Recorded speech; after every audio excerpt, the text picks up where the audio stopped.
আমি ভিতরে অনেকগুলো মানুষ দেখছি আর একটা মসজিদ দেখছি আর অনেক কিছু দেখছি। বায়োস্কোপের আগে কখনো দেখছো? না, অনেক ভালো লাগছে। মেলায় ঘুরতে এসেছো কাকে নিয়ে? বাবা আর আম্মুকে নিয়ে।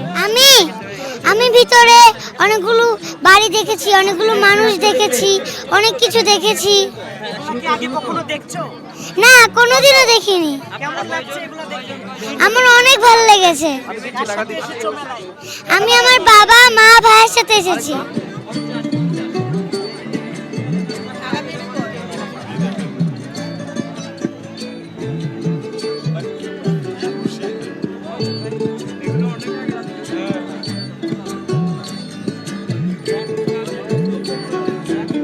না না, এটা তো বিলুপ্তির পথে। এটা আমরা সাধারণত মেলায় দেখতে পাই এবং হলো সোনারগাঁয়ে বিভিন্ন মেলায় আমরা দেখতে পাই, আর অ্যাভেলেবল না এখন। আমরা গানের খাতায় বায়োস্কোপটা শুনতে পাই, প্লাস হলো বইয়ের কথায়, কিন্তু এই শিল্প বিলুপ্তির পথে।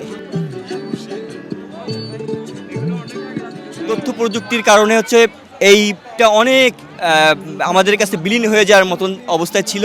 তো আমরা চেষ্টা করছি এটা শিশুদের মাঝে আবারও, শিশু না বড়দের মাঝেও আবারও এই বায়োস্কোপটা তুলে ধরার জন্য।